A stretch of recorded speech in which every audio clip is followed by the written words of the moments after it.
Magandang araw po sa inyong lahat. Ako po si Abby Trinidad at muli nating binubuksan ang isang makabuluhang episode ng Pamilyang Tagumpay.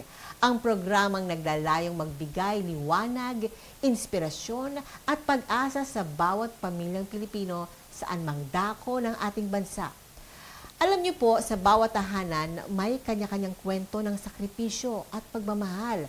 May mga pamilyang buo, may mga pamilyang hiwalay, may mga magulang na mag-isang lumalaban, ngunit iisa lang ang kanilang layunin, ang maitaguyod ang kinabukasan ng kanilang mga anak.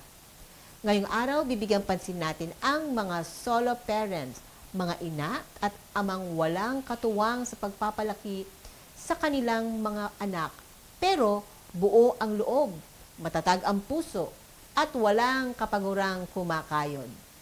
Kasama natin ang isang panauhing tunay na may malasakit sa kanila. Isa siyang tagapagsalita, tagapagtaguyod, at tagapaglaban ng mga karapatan ng solo parents sa ating bayan. Walang iba kundi si Mr. Red de Guzman, ang Secretary General ng National Council for Solo Parents. At malalaman natin mula sa kanya ang mga benepisyo ng solo parent law, kung paano ito makakamit at ano ang mga konkretong hakbang ng bagong henerasyong party list, di ba, Sir Red? Yes. Upang mas mapadali at mapaabot ang tulong sa ating mga solo parents, di ba, Sir Red? So, bago natin talakayin, Sir, ang mga teknikal na aspeto ng batas, gusto ko muna magbigay pugay dahil sa mga pagiging solo parent ay hindi madali. Ito ay hindi lang isang papel na ginagampanan, kundi isang araw-araw na sakripisyo. Isipin natin, magigising ng maaga, maghahanda ng almusal, maghahatid ng anak sa eskwela, magtatrabaho buong araw at pagkatapos ay uuwi para magluto, maglaba at tumulong sa assignment ng mga bata. Lahat yan mag-isa. Kaya Sir Red, sa dami po ng solo parent ngayon, no? Ano po ang karaniwang sitwasyon o dahilan, no, kung bakit sila napapabilang sa ganitong kategorya? Yes, unang-una, masayang buhay, no, sa lahat ng mga nanonood. Well, alam mo, Miss Abby, maraming iba't ibang kategorya ang pagiging isang solo parent. Pero sa nakita natin, base na rin sa statistics, after ng pandemic, ang pinakamataas ay yung mga namatayan ng asawa. At ito ay sinusundan ng mga separated. Kasama dito yung de facto separation at yung mga dumaan sa legal separation. Tapos yung pangatlo is yung mga abandoned, mga iniwanan ng kanilang mga kinakasama o ng kanilang asawa. So, ito yung top 3 na dahilan. No? Yung bulk ng solo parent sector dito nang gagaling sa mga kategoryas na to. Nabanggit nyo talaga yung unang bulk po ay yung namatayan ng asawa. Oo, mas maganda naman yun kesa yung mas mataas yung naghiwalay. Yes, diba? Correct. Oo. So, sa inyong pakikipag-ugnayan sa mga solo parents, sir, ano po ba yung mga emosyonal at pinansyal na hamon na kadalasang nararanasan nila? Alam ko na yan, pero siyempre, mas maganda kung galing sa inyo. Yes, oo. Yun nga, gaya ng sabi ko, iba't iba ang kategorya ng solo parents. Pero, may commonality kasi. Yung unang-una, lahat naman ng solo parents dumadaan sila sa trauma. Yeah, no, may trauma talaga kahit ano pa ang sitwasyon o kategorya na kinabibilangan mo bilang isang solo parent. May traumang kasama yan. Pangalawa, meron ding diskriminasyon kasi nakakalungkot mang aminin, pero sa lipunan natin kasi minsan nagkakaroon ng maling pagkakaintindi pag sinabing solo parent ka, no? Totoo yan. Minsan akala disgrasyada kung tawagin o pero hindi nila naintindihan. Yun nga maraming pagkakataon, maraming kategorya na wala sa control natin, kung paano ka naging solo parent. Hindi mo man ginusto to, pero nailagay ka sa isang sitwasyon. Sabi mo nga kanina, sila yung malalakas, matatatag. Kaya minsan, pag nagsasalita ako, sinasabi ko nga sa kanila, hindi lahat qualified maging solo parent. Kasi yung mga pinakamalakas lang ang nagiging solo parent talaga kasi sila yung nakakasurvive. Na mag-isa kang magulang, pero dalawang katawan ang iyong ginagampanan na responsibilidad. So, pagdating sa kanilang mental health, ang isang nakakalungkot, majority ng solo parents, wala sila nung tinatawag na self-care. Kasi nga, gaya na sabi mo, gigising, magluluto ng almusal, Oo. i-prepare yung anak, Halos wala ihahatid, ng oras. di ba? Opo. Tapos pag-uwi, maglalaba, magluluto uli, susundo. So, doon umiikot sa buhay ng pamilya, buhay ng anak, at yung kinakailangan mo para sa sarili mo na sana ay kahit konting panahon, nawawala siya. Kaya nga marami rin sa solo parents natin ang nagsasabi minsan parang pagod na ako, no, nararamdaman nila yung burnout kasi nga pag yung gabi na ikaw na lang, tulog na yung anak mo, parang naiisip mo, syempre, lahat naman tayo gusto natin kahit papaano mabigyan din ng importansya yung sarili natin. So yun yung isa sa mga kailangan na maibigay sa ating mga solo parents. Opo, dahil dyan sa sinabi mo, sir, no, may mga programa po ba na sumusuporta sa mental health or emotional well-being ng mga solo parents? Ano po ba yung mga hinanda ng council? Well, ayon sa Republic Act 11861, kasama sa mga benepisyo na dapat nakukuha ng ating mga solo parents ay may kinalaman sa emotional and mental well-being nila. Kasama na dyan yung ating spiritual enrichment at saka yung parent effectiveness. So, may mga programs ang gobyerno pero may kakulangan din kasi tayo, no, sa ating mga social workers. Hindi lang sa national level, kundi kahit sa local level. Yeah. Normally, pag pupunta ka sa isang munisipyo, sa isang lungsod, merong 3-5 social workers. Yung naka-assign sa solo parent, siya rin na naka-assign sa PWD o kaya sa senior citizen. Tapos pag nagkaroon ng kalamidad, sila yung tatakbo. So, may iwanan muna panandalian yung pangangailangan ng ibang sektor. So, hindi talaga fully na-implement. Kaya nga mahalaga ang participation ng ating mga private sectors, yung ating mga faith-based organizations, yung ating mga NGOs kasi para silang force multipliers kung tawagin, no, na marami sa kanila, for example, ang ating mga faith-based organizations. Andiyan na nagbibigay na sila ng counseling, pinapatibay nila yung pananampalataya, yung mental health, dyan naman ang gagaling kasi kung may pag-asa ka, may paniniwala ka sa Diyos, kahit pa paano yung peace of mind nga na sinasabi, makakamtan mo yan Pero, kinakailangan multi-sectoral ang approach Hindi pwedeng, o gobyerno nasaan? Pag sinabi niyo multi-sectoral approach, Kabuuan, Kabuuan, Hindi lang gobyerno, kasama Yeah. natin ang NGOs, kasama Opo. natin ang academe, Yes. no? Kaya nga ang and sabi niyo po yung faith-based organization. faith-based organizations. So, pwede po tayong manawagan sa mga faith-based organization na makipag-partner din sa inyo. Yes. Di ba po? Opo. Kami naman sa National Council for Solo Parents ay kami ay bumababa sa ating mga iba't ibang barangay. Kaya nga kung tayo ay may mga na-encounter ng mga faith-based organizations, ay tayo nakikipag-ugnayan din sa kanila para sa ganon mabigyan nila ng tamang gabay, no, mabigyan nila ng yung counseling services. Hindi lang si solo parent, minsan kasi ang nagiging connotation solo parent, so naka-focus sa magulang. Pero ang nakakalimutan natin na aspeto yung component ng isang pamilya, yung anak. Anak. So although kailangan talaga ng tulong ni solo parent, most of the time mas kailangan ng tulong ni anak. Kasi siya yung nalalagay sa sitwasyon na kung saan minsan hindi niya maintindihan bakit kami iniwanan? Bakit naghiwalay ang magulang ko? Ako ba ang may kasalanan? Ako ba ang dahilan? So, pagdating sa school, may activities, magtataka siya bakit yung mga kasama niya, kaklase, kunwari, Parents Day, andun ang nanay, andun ang tatay, yung kanyang magulang minsan, dahil may trabaho, hindi makakapunta. So, marami yung, ika nga yung kanyang, anong tawag sa gano'n, yung kanyang essential feeling ng pagmamahal at buo ang pamilya, minsan hindi na fulfill So, dinadala niya ngayon ito hanggang lumaki. Ang tingin niya laging kulang. Laging may kulang. So, pag siya na ngayon, yung pumasok sa isang relasyon, nahihirapan din siyang i-sustain. Kasi nandun pa rin yung, habang lumalaki, yung pakiramdam na kulang. Pero sa totoo lang, ang isang pamilyang solo parent, ito ay isang buong pamilya. Hanggat nandyan ang komunikasyon, andyan ang pagmamahal, hindi kasi yung physical presence ang importante. Yeah. Yung feeling ng anak na mag-isa man ang kanyang magulang, na ibibigay yung pangangailangan niya.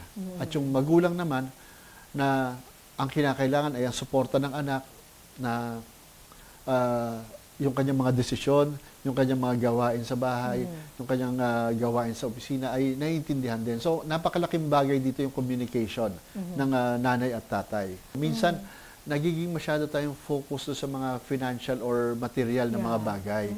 Hindi natin na uunawaan, minsan, ang gusto lang ng mga anak natin, makasama tayo. Yung may time na hindi man kayo nag-uusap ng diretso, pero nararamdaman niya, andyan yung presence mo. No? Yung alam niya, ano man ang maging desisyon niya, tama o mali yan, meron siyang sasandalan. Yeah. So, a balanced life ang importante. Yes. Mabuting balita po sa lahat, hindi nalingid sa kaalaman ng ating pamahalaan ang kalagayan ng ating solo parents. Kaya noong 2022, isinabatas ang Expanded Solo Parents Welfare Act sa layuning kilalanin at suportahan ang mga responsibilidad at sakripisyo ng mga magulang na mag-isang humaharap sa buhay. Ngunit ang tanong ng marami, paano ba makikinabang dito? Ano ba ang benepisyo? At paano magsisimula? Kaya Sir Red, pwede nyo bang explain sa amin in simple terms, no? Ano po ang mga pangunahing benepisyo na nakapaloob sa batas na ito? Yeah, magandang magandang katanungan. Siyempre, lahat naman yan ang gusto malaman. Ano ba ang mapapala namin at nagkaroon ng batas? So, importante balikan din natin yung 8972, no? Yun yung unang batas. Kasi doon, merong 5 na kategorya ng tulong na dapat na ibibigay kay solo parents. Yan yung psychosocial services. Diyan pumapasok yung pinag-uusapan natin kanina, no? Yung emotional, mental health, yung parent effectiveness. Pangalawa, andyan yung educational benefits. Pangatlo, yung housing benefits. Pang-apat, yung medical care. At pang-5, ito na yung pangkabuhayan, yung sustainable livelihood na tinatawag. So, maganda siya. Pero, doon sa lumang batas kasi, medyo blurry, hindi malinaw saan mo ba makukuha at paano mo makukuha. So dito sa expanded ngayon, binigyan linaw to. At itinutok kung saang ahensya ng gobyerno ka dapat kumuha ng mga tulong na to. So for example, yung psychosocial services, DSWD ang nasa frontline nito, at dahil nagkaroon tayo ng devolution, ang mga LGUs. Sila ang unang nagbibigay ng social services. Sila yung nagbibigay ng interventions in terms of parent effectiveness. Pag kinakailangan ng tulong, doon pumapasok ang ating DSWD National. So, lahat ng mga trainings, lahat ng mga counseling, dito sa LGU, nagsisimula. Dito nag-i-initiate. Swerte kung ang barangay meron silang sarili. No? Kasi minsan may mga barangay tayo na meron silang mga social workers na nag-OJT, galing sa ibang mga universities at So maganda yan kasi sa barangay level pa lang nasasagot na yung mga pangangailangan. Kung wala, sa LGU. Kung may kakulangan sa LGU, tsaka niya ipapasok ang DSWD National. Okay, sa mga nakikinig po, pag sinabing LGU po, ay pupunta po sila sa munisipyo at sa DSWD office. Yes, so munisipyo or city hall, merong local social services office dyan. Doon po kayo pupunta. Yan. So, pagdating ngayon dun sa educational benefits, nililinaw dito sa Republic Act 11861 na isang anak ng solo parent ay gagawin na full scholar ng ating pamahalaan mula magsimula ng pag-aaral hanggang makatapos ng kolehiyo or vocational studies, kagaya sa TESDA. So, isa lang to. So, papaano kung si solo parent ay marami ang anak, higit sa isa? So, sinasabi rin sa batas, yung ibang anak na hindi full scholar, sila ngayon ay priority ng ating pamahalaan doon sa iba pang educational programs, no? Kagaya yung UniFast, access to quality tertiary education. So, ito, in essence, sinasagot na niya yung problema ni solo parent na papaano ko mapapatapos ng pag-aaral ang aking anak. Kinakailangan po ba yan public or private school? Yun ang maganda, no? Dahil hindi naman ini-specify ng batas na ito ay pang-public lang. So ito ay applicable both public and private educational institutions. So hindi mo kailangan sabihin, public lang pala, so dapat ilipat ko yung anak ko. No? So hindi kailangan. Yun yung magandang dyan, dire-diretso lang. kung nasaan ang anak mo ngayon, hindi niya kailangan mag-adjust. No? So, yun yung isang magandang ano. Pagdating ngayon sa housing benefits, dati, priority lang ang ating mga solo parents. Pero ngayon, sa 11861, priority and allocation. So, ibig sabihin, may nakahiwalay, may nakatabi na pabahay para kay solo parent. At last year, sinabi ng Department of Human Settlements and Urban Development, no, yung DSUD, dahil sila na ngayon ang may hawak ng housing programs, no, na available na ang pabahay para sa solo parents. So, kailangan lang magpunta ng ating mga solo parents. Kailangan nyo ng valid solo parent ID. Yan, ito po. Paano po makakakuha ng solo parent ID at para sa mga hindi techie or walang access sa internet, meron po bang ibang paraan? Yan. Ang solo parent ID, hindi pa lahat ng local government units natin merong online registration.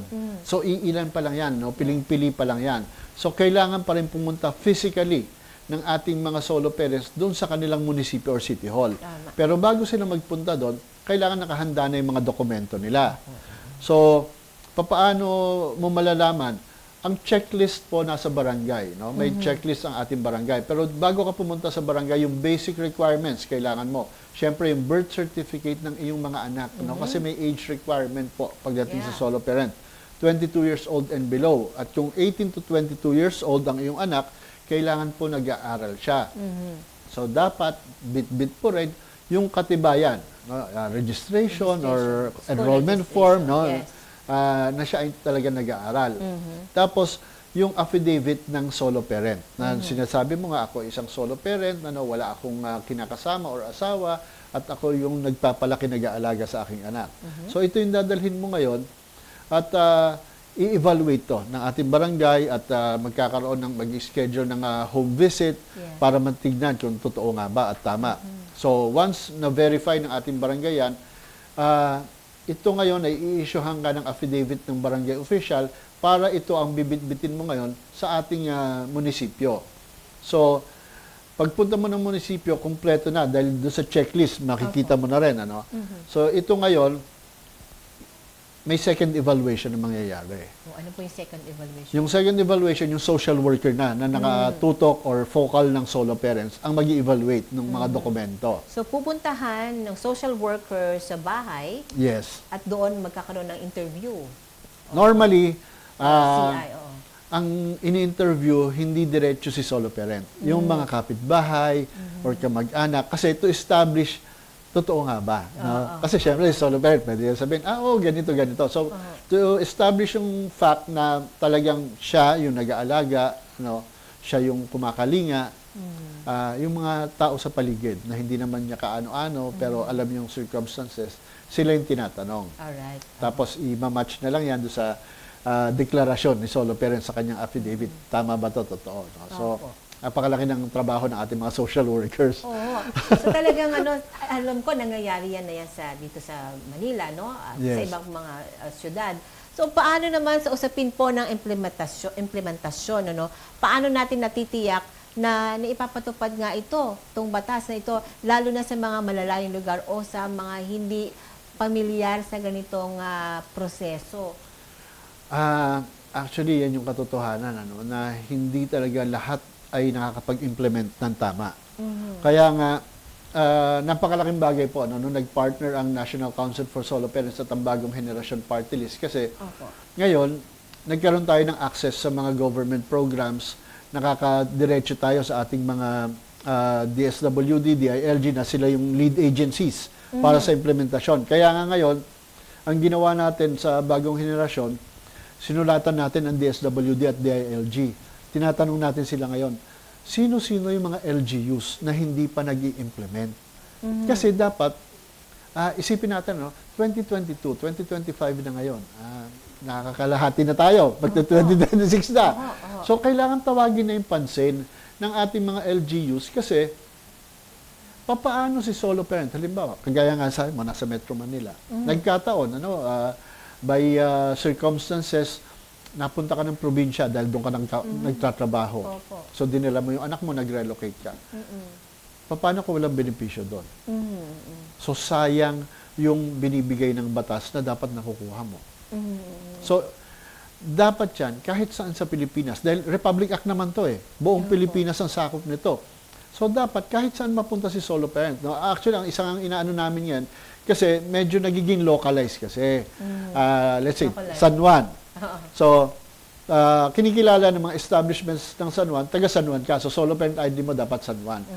So, ang isa sa balak namin gawin na amendment, kahit saan ka magpunta, Kahit basta saan. valid ang iyong solo parent ID, kilalanin dapat siya. Kilalanin, ibig sabihin talaga may discount kung meron man, Yes. hindi lang taga San Juan ka At or ano. kung ano ang existing program, let's say, may libreng pasine doon sa LGU na yon para sa solo parents. Meron na nga po ba?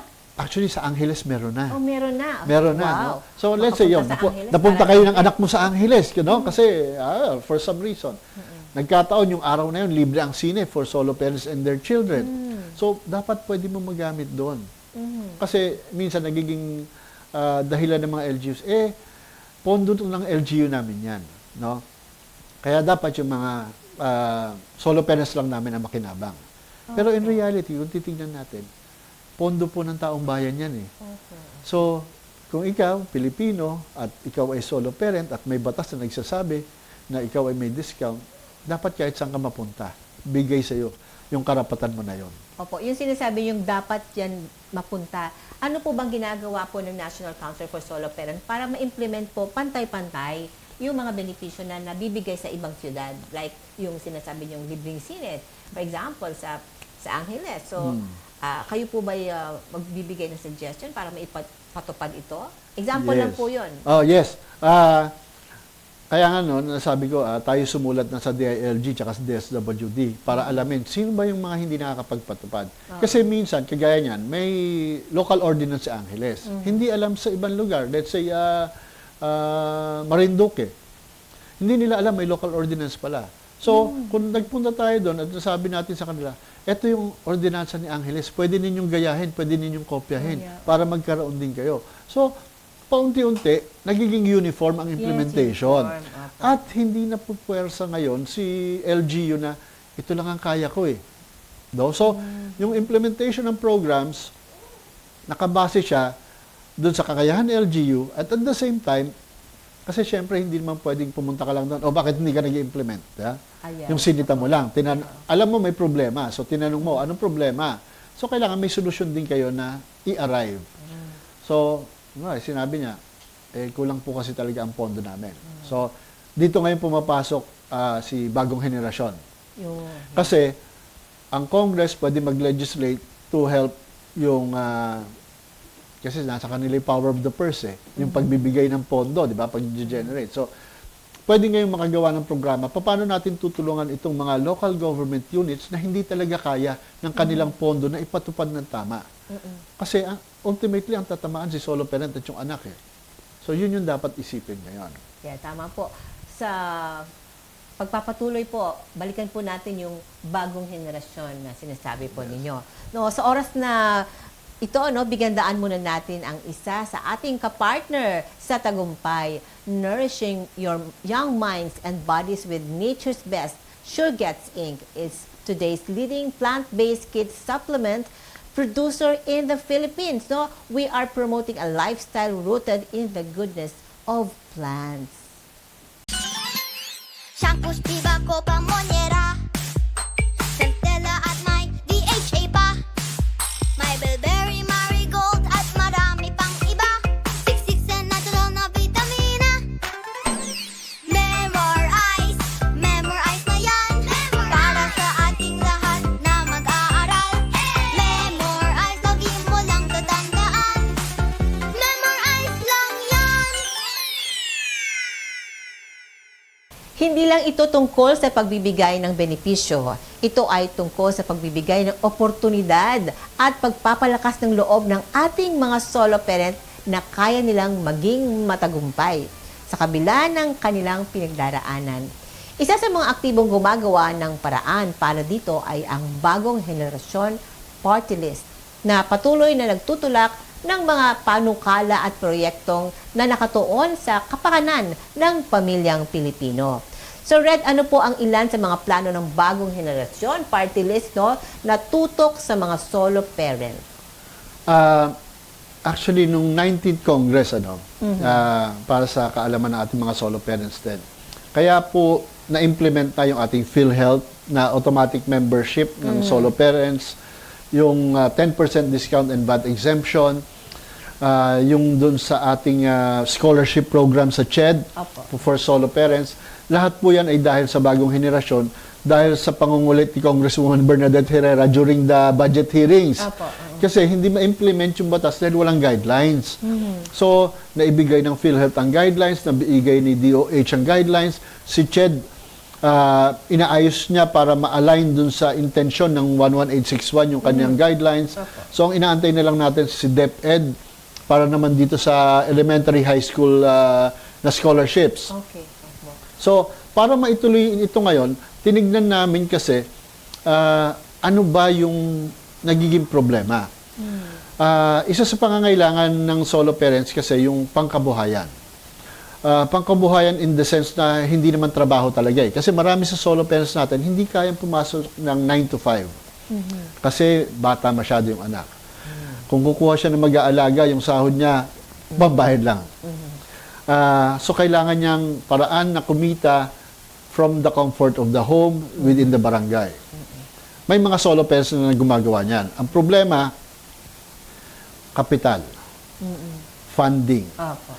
Ang pinakamadaling paraan, mangutang sa Bombay, 5-6. Kasi pag pumunta sa bangko, hanapan ng dokumento, hanapan ano, wala.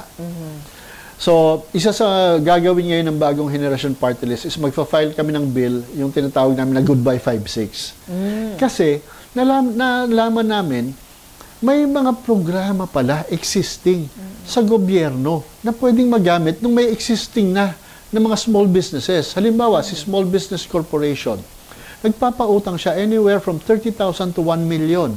Walang collateral. Yung unang taon, hindi ka maghuhulog. Bababa ang interest. Yung mga bangko, meron palang mandato yan, no? Yung mga commercial banks natin. May mandate pala yan na 20% yata, ng mga loans na binibigay, dapat ibigay sa mga small businesses. Pag hindi nila binigay, nagbabayad na lang sila ng penalty. Opo. Kaya lang, dahil hindi nila masyadong, forte, itong small business loans, nagpe-penalty na lang sila imbis na pakinabangan. So ngayon, palalakasin natin yung mga batas na yan para sa ganun, pakinabangan ni solo parent na nagtitinda ng banana queue, may pwesto sa palengke, para sa ganun, pagdating ng panahon na nangailangan siya, karagdagang pondo, hindi siya sa Bombay mangungutang kung saan malulunod lang siya at andito ang gobyerno. Andito yung mga institusyon na nagbibigay ng tulong sa iyo. Apo. Yung pagbibigay ng tulong, sir, pwede po kaya, kung makapagbigay ng maliit na kapital, imbis na po ipanghihiram. Kasama po yan, Alright. Kasi, ang hindi rin alam ng karamihan nating mga kababayan, halimbawa, ang Department of Labor and Employment, ang DSWD, meron sila yung mga tinatawag na sustainable livelihood programs. Opo, tama po sa question susunod, paano po ba makakatulong ang local na pamahalaan, sabi niyo nga LGU, sa pagpapatupad ng livelihood o skills training program para sa kanila? Ito ang maganda. You will teach them to fish. Exactly. Kasi, naniniwala kasi kami, yung ayuda per se, yung nakita naman natin, nangyari. So, yung ayuda per se, hindi masama as long as tutulungan mo yung tao, paano siya gamitin ng tama. Yes. Hindi yung nakakuha ka ng 3,000, tapos nag-inom ka na, pagkatapos, bukas problema mo na naman pambayad ng kuryente. Hindi ganon. Hindi ka nakatulong eh. So, ngayon, we will propose a system through legislation para ma-institutionalize. Kung magbibigay ka halimbawa ng ayuda, unahin muna natin, evaluate natin si solo parent, Handa ba siya? Ibig sabihin ng handa, may kakayahan ba siya na magpatakbo ng negosyo? Kasi baka may binigyan mo, food cart. Opo. Maganda ang sales, unang buwan. Pangalawang buwan, bumagsak. Walang masyadong sales. Sabi niya, hindi pala pwede. Ang ginawa, binenta yung food cart. Opo. So, tapos na yung programa mo, 2 months lang tumakbo. Hindi sustainable. So, importante, sir, talaga, yung training.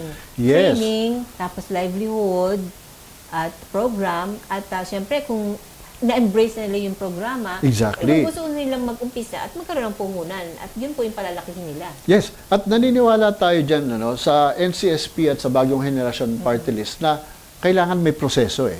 So yung proseso, nagsisimula yung pinag-usapan natin kanina, emotional and mental wellness. Bigyan kita ng 1 milyon, pero wala kang emotional stability. Walang kwenta 1 milyon na yan. Hindi mo siya magagamit ng tama. So, handa ba si solo parent? Mentally, emotionally, magpatakbo ng negosyo. Kung handa siya, ano ang training, ano ang skills na kailangan niya para makapagpatakbo? Naibigay mo through TESDA, through local government. May mga training sa local governments natin. Ang dami niyan. Naibigay mo na yung skills. Ano yung susunod na kailangan niya? Kailangan niya ng kapital. Papasok ngayon dito si DTI, yung mga small business corporations, yung mga bangko natin, papasok sila. May kapital ka. Ang susunod na kailangan mo, market. Saan mo ibebenta at papaano ka magbebenta. So, yung proseso dapat kumpleto. Hindi yung, trainain kita, tapos na, bahala ka na ngayon. May follow-through. Yes. At lalagyan natin ng sistema kung saan imo-monitor. Kasi after 3 months, ano na lagay mo? Okay ka pa. After 6 months, okay ka pa. After 9 months, mahirap. So ano naging problema? Para masagutan at malampasan mo kung ano yung nagiging problema na yon at maging totoong sustainable na tinatawag natin. At aabot sa child, sa iyong mga anak. May posibilidad po ba, Sir Red, na magkaroon ng child care assistance o support system para sa solo parents na nagtatrabaho naman? Yes, oo. Nung nireview natin yung Republic Act 11861, yun yung isa sa kakulangan. Maraming benepisyong ibinigay kay solo parent, pero yung benepisyo para sa anak, may mga konting kakulangan. Halimbawa, nakita natin, maraming solo parents pala, may mga anak with disabilities. So, paano ma-address yun? Hindi mo naman pwedeng iwanan lang sa child minding center kasi may specific needs yan. Let's say autism, kailangan ng therapy. Saan mo dadalhin? Pangalawa, yung mga anak ng solo parents na ang trauma naggaling sa eskwelahan. So, hindi na babalik sa school yan. So, paano mo i-address para yung pag-aaral niya dire-diretso? So, papasok dyan, halimbawa yung ating alternative learning system. Readily accessible dapat yan. Ito namang alternative learning system natin, meron kasi yung school-based at may community-based. So, again, babalikan natin yung ating mga faith-based, yung mga NGOs kasi sila nagbibigay ng community-based na ALS, kung tawagin. So, yung suporta sa bata in terms of development, dapat nandun. Pangalawa, marami rin tayo nakausap na solo parents. Sir, baka pwede naman, sabi nila, kasi nagtatrabaho ako. Solo parent ako. Pero yung income tax ko, kaparehas doon sa may asawa. So, malaking bagay na sa akin yung naikakaltas. Baka pwede naman na magkaroon ng special provision doon sa ating income tax law na kung solo parent ka, isa ang anak mo, mas mataas yung iyong ibabawas, Yung babayaran mo, mas mababa na income tax. Kung 3 ang anak mo, mas mababa pa dyan. So, para sa ganon, yung natitipid nila doon, pwedeng pumunta towards childcare. At the same time, gusto natin palakasin yung response ng ating gobyerno. Opo. Kasi ang hirap, lagi sinasabi natin, yung kabataan ng pag-asa ng bayan, kabataan ng kinabukasan ng bayan. Pero pag hinanap natin yung mga programa, yung mga institusyon para sa kabataan, kadalasan,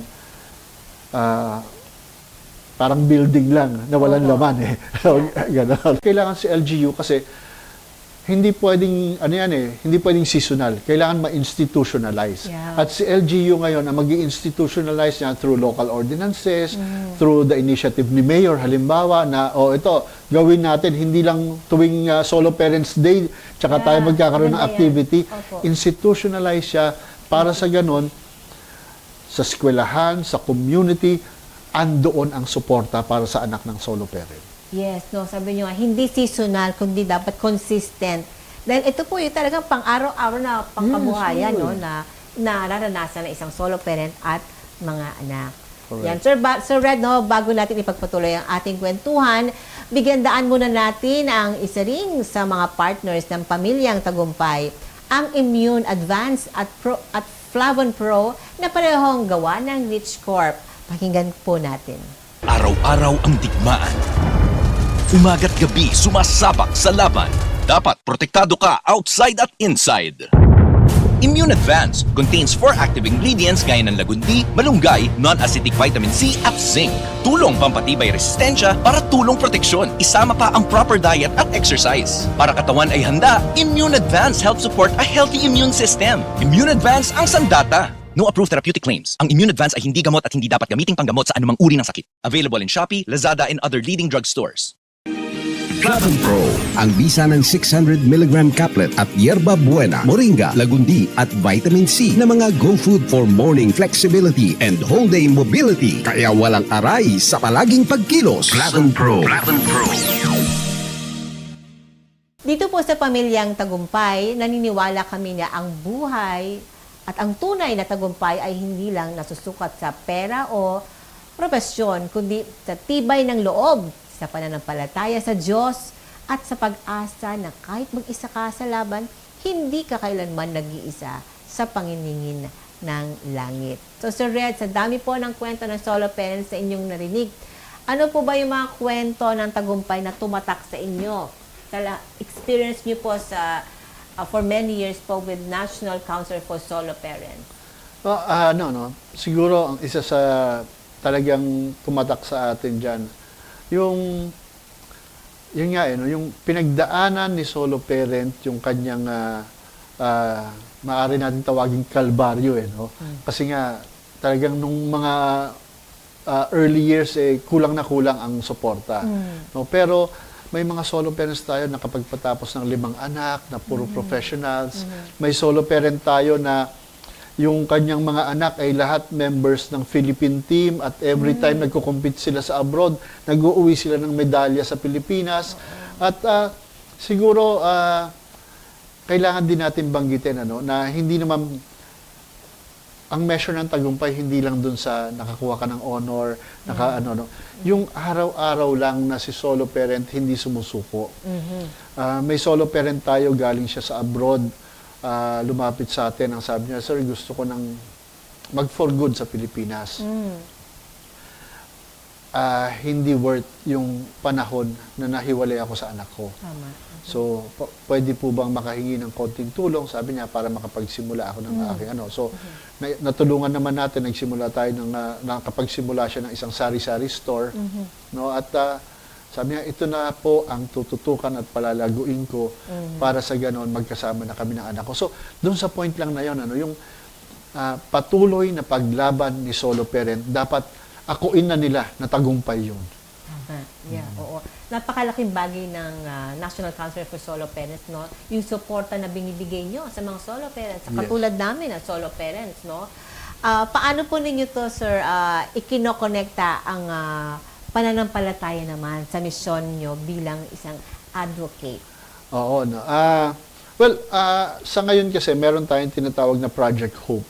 May Project Hope tayo na partner natin. Project Hope. Hope, opo, pag-asa, ika nga. Na yan ay isa sa kapartners natin ay yung Dianetics Philippines. Ito, ang intention nito is ang target is yung mga anak, yung kabataan, na gusto nating ipadama sa kanila na ano man ang sitwasyon mo ngayon, hindi ka dapat mawala ng pag-asa na maaari ka magkaroon ng magandang kinabukasan. At the same time, yung pag-asa kasi, nanggagaling yan doon sa pananampalataya. Kasi kung wala kang pinaniniwalaan na magbibigay sa iyo ng magandang kinabukasan, na ang tawag sa iyo yung kasama mo na naglalakad sa buhay. Kahit ano pa sabihin sa iyo, hindi ka magkakaroon ng pag-asa. So, kahit anong support ang ibigay, external support, no, kung yung faith mo ay wala sa Panginoon, ay lahat yan mauubos. Totoo. Mauubos lahat ng suporta. Kasi kahit gaano kaganda ang mga programa, kahit ano ang gawin ng gobyerno, hindi mo makikita yung ganda kasi. Hindi mo ma-appreciate kung wala yung pananampalataya mo Na itong mga programa na to, maaaring magbago, maaaring mawala. Pero hindi ako mapapabayaan. So, ito ay gusto nating ma-share din. Ano? Gusto nating ma-share sa mga solo parents at sa kanilang mga anak, lalong-lalo na. Kasi naniniwala nga tayo, ang sandigan talaga ng pamilyang solo parent ay sila na nandun sa pamilya. Hindi ang gobyerno eh. Hanggat malakas ang pamilya ninyo, kahit ano ang gobyerno natin, magiging malakas kayo. Amen. At dapat nasa sentro niyan, yung pananampalataya natin sa Diyos. Kasi ang National Council for Solo Parents, nabuo rin po ito dahil sa pananampalataya. Marami nagtatanong kasi sa akin, minsan may mga nag-ano nga, hindi ka naman solo parent eh, ano bang ano dyan, di ba? Pero, kasi naniniwala tayo, kung may magagawa ka naman na mabuti para sa kapwa mo, hindi mo kailangang antayin, kailangan gawin mo. So, sinimulan ko yung advokasya. At may mga sumama, may mga naniwala, ano. At dumating din ako sa punto na tinatanong ko, tama ba yung ginagawa ko? No? So, syempre, wala akong ibang mapagtatanungan. Tanong ako sa Diyos. Yes. Lord, sabi ko, tama ba yung ginagawa ko? So, gusto kong magkaroon lang ng assurance na tama. So, sinagot ako eh. Malinaw na, it's your calling. Yes. At andito po kami, ang Tagumpay Channel, at ang kaming mga solo parent at mga sumusuporta po sa ganitong programa ay kaagapay ninyo sa Yes, oo. paglalawig po ng ating pagtulong, lalo na sa ating mga solo parents, lalo na sa ating bansa. Correct. So, ano po sir ang gusto mo na ipaabot sa mga solo parents na patuloy na lumalaban para sa kanilang pamilya kahit walang katuwang? Well, sa ating mga solo parents at lalong-lalo na no, sa inyong mga anak, hindi naman lahat ng panahon ay maganda. No? At importante maintindihan natin, hindi lang ang solo parents ang dumadaan sa ganyang klase ng pagsubok sa buhay. Lahat po tayo dumadaan dyan. Pero gaya na nasabi ko kanina, yung pananampalataya, no? Yung pananampalataya at paniniwala na may magandang kinabukasan na ibibigay. No? Tuwing ako nagsasalita, sinasabi ko nga sa ating mga solo parents, ano, tuwing nagbibigay tayo ng orientation, kung naniniwala kayo sa Diyos, imposibleng hindi ka maniwala na may magandang kinabukasan na nag-aantay sa iyo. Kasi ako po mismo, no, kaya ko sabihin patotoo sa buhay ko, na nung sinumulan ko yung advokasya na to at sinagot ako na sinabi sa akin, oo, yan yung tamang gawin. Ang hiningi ko lang talaga, sabi ko, wag pabayaan ang pamilya ko. At mula nung 2010, nung sinimulan ko mag-advokasya hanggang ngayon, never pong pinabayaan ng Diyos ang pamilya ko. Wala kaming pangangailangan na hindi sinagot. Ano? Kaya sa ating mga solo parents, yun lang din ang hiling ko sa inyo. Marami po kaming kumikilos, hindi lang ang National Council for Solo Parents, hindi lang ang Bagong Generation Party List, hindi lang ang ating gobyerno, no? Hindi lang yung mga faith-based organizations at NGOs. Marami po kami. Pero kung kayo mismo ang susuko, kahit ano po ang gawin namin, wala kami magagawa na tulong para sa inyo. Kaya asahan po ninyo, hanggat nandyan ang pananampalataya at paniniwala ninyo, hindi po kayo mapapabayaan. Napakaganda ng sinabi niyo, Sir Red, na talagang nabuo ang inyong calling dahil sa inyong pananampalataya sa Panginoon. At ang inyong experience, no, bilang isang produkto rin po na isang solo parent, no, sa talagang nandun ang puso mo, na kahit na hindi na ganoon ang sitwasyon mo ngayon bilang isang ama o isang pamilya, no, ang puso mo ay talagang para sa mga solo parents. At we're blessed to have you and the National Council for Solo Parents. Thank you very much, Sir Red. At patuloy po kayong pagpalain ng Panginoon sa inyong hangarin na matulungan kami ng mga solo parents. Salamat po, sir. Samantala, para bigyan tayo ng inspirational message dito sa Pamilyang Tagumpay, lalo na sa ating mga solo parent, tawagin natin si Miss Aida Gonzalez para sa ating Ay Dapat. Katagumpay, ang pagiging solo parent ay hindi kahinaan. Ito'y katatagan, sakripisyo at pagmamahal. At dito sa Pamilyang Tagumpay, may 4 tayong dapat tandaan. Ito ang ay dapat.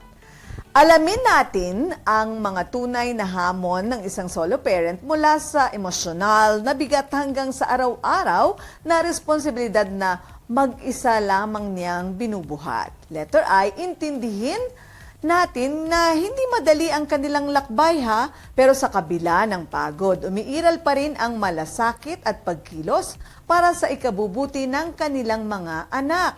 Letter D, desisyonan natin bilang kaibigan, pamilya o komunidad na maging mas maunawain, mas sumusuporta at hindi mapaghusga. At letter A, 4, ibahagi natin ito sa 4 na tao. Kung na-inspire ka sa kwento ng solo parent, ngayong linggo, ibahagi mo ito sa 4 na tao dahil ang pagkaunawa at inspirasyon dapat hindi natatapos sa atin lamang. Gets? Kaalaman na may pagmamahal at tagumpay na may direksyon, yan ang ay dapat.